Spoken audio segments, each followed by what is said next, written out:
Cybersecurity founders who are scaling keep being told the same thing. You need to trust your team more. And yeah, it sounds about right, sensible even, very leadershipy, but it's also incredibly vague. Trust them. With what exactly? Because you'd never bring someone into a client environment, hand them access to everything and announce, I've decided to trust you. You just wouldn't.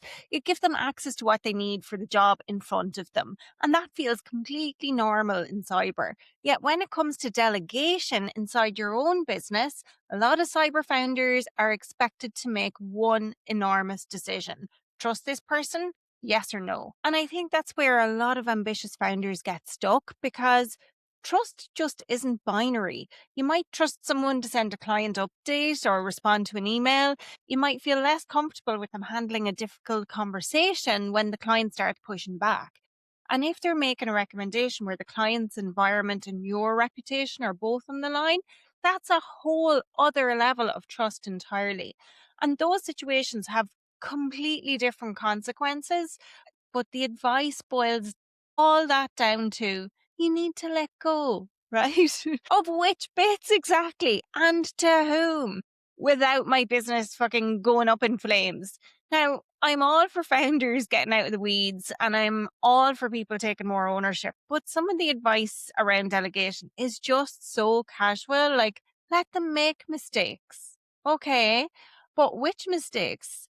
And like a typo in an internal document, grand, get over that. A badly handled client issue involving confidential information, not so much. Confidentiality and information protection is the business that you're in. So no, acceptable. And you probably feel that difference more strongly than most founders because risk is how you think for a living. You're trained to spot what could go wrong. You're trained to look for the vulnerabilities. You're trained to think about the consequence of a poor decision. That instinct has protected your clients for years. It's probably helped build your reputation too. So when someone tells you to relax and trust the team, part of you thinks that sounds lovely and also incredibly reckless, which means the advice just doesn't land with you. You keep the important work. The team ends up with the safer stuff, the things that if they get it wrong, it's okay. Research, for example, might get handed off. The prep work for a report or documents and admin, that kind of stuff. And then as soon as something actually needs nuanced judgment, it'll always come back to you. But what happens then is 6 months later, you're saying they're still not ready. Maybe they aren't. That's totally possible. But there's another possibility worth looking at here. Maybe you've been waiting for trust to hit you in the face before giving them anything meaningful enough to have earned your trust. It's a total catch-22. So nothing changes. They keep asking questions. You keep stepping in. They become more dependent on you. And then their dependence becomes the proof that you were right not to trust them. It's a very efficient little cycle, not especially useful, but efficient. And I've watched founders run this loop with genuinely capable people. They hire somebody because they want them to step up. They want their business to grow and to scale. So they bring in this person to help them do that. And then the first time the stakes rise, the founder steps back in. Sometimes so quickly, the other person never gets a chance to make a decision at all, good or bad. And afterwards, the founder says, see, they weren't ready. Well, we don't actually know that. We know the founder wasn't comfortable. Those aren't the same thing, right?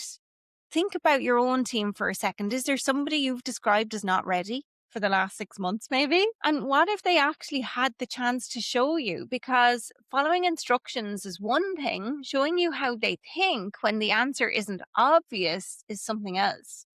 And this is where I think the whole delegation conversation and advice has been framed badly, especially for cyber founders, because the question has always been, do I trust them? And that question is far too blunt because I don't trust them can mean a dozen different things. Maybe they made a poor decision once. Maybe the project or task carries too much genuine risk, or maybe you just haven't seen enough from them yet, or you trust them in one situation but not in another, or it can mean they've never had a chance to show you what their decision making looks like when the shit hits the fan. All of that gets compressed into one sentence, even if it's a subconscious one. I don't trust them. And once you say it out loud, it sounds final. Conversation over, the decision is made, and so the work stays with you. And what do you know? You can't get out of the weeds. The team stays dependent, and the business keeps paying for capacity it can't fully use. And that's where it stops being a leadership annoyance and starts becoming a strategic business problem, particularly for a business that wants to scale. You've added people, your payroll has grown, and even if they're contractors, their hourly rate is probably less than yours. So you being in the weeds has a cost. Maybe the business has become more complex at the same time because you've brought these people in. But the amount of meaningful work that can happen without you hasn't changed enough. And that's a plateau. It shows up in places you wouldn't immediately connect to delegation. Yeah, hiring, for example. One cybersecurity founder I worked with knew he needed to come off the tools if the business was going to grow. And the problem was he could only really imagine hiring people he'd worked with before, people he knew, people he'd already seen operate under pressure, engage with clients. He knew how they behaved and reacted when things go wrong, and they do go wrong, right? So bringing in someone from outside that circle felt like a much bigger risk, which makes complete sense. But that meant his business could only grow as far as his working relationship history with other people. So his hiring shortlist was basically his memory of the people he'd worked. Once that list ran out, every new person is going to feel like a gamble. And that was his glass ceiling. When he eventually broke it, his business went on to grow 400% in just 1 year. But the relevant shift here wasn't that he woke up one morning and became wildly trusting. It was recognizing that one word, trust, had been feeling like hypervigilance and the opposite of risk. Because here's the strange part. You already work in a world where trust is contextual. Access depends on the person, the job, and the consequence of that access. Nobody in cybersecurity treats trust as one enormous yes or no decision. Nobody calls that indecision. That's simply how responsible access works. You already run graduated trust every day. It's called access control. You've just never pointed it internally at each department within your own business.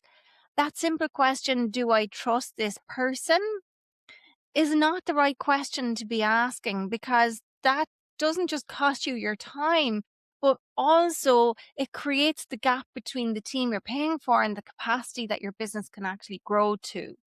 It's the team member who can't progress a project because they're waiting on you to come back with an answer so they can take the next step forward. It's the client relationship that still belongs to you personally. It's you having the weight of more responsibility on your shoulders and working longer hours after hiring than ever before. The headcount grew, but you never changed the trust model. And that's really the point. How trust actually grows in levels is a separate conversation. For now, this video has a simpler job, just to show you the loop. Because once you can see it, I don't trust them stop sounding like a complete answer. It starts sounding like a question that needs more precision. If this has made you realize that too much still sits with you, grab the Cyberscale Diagnostic and it'll help you figure out your next smartest move to scale your business. Grab it from the link at the top of the description below. It only takes a few minutes, but it will show you something most founders miss for such a long time, where the business is too dependent on you. Because delegation without defined permissions is just unrestricted access with a job title. Delegation with defined permissions is restricted access for your new employee.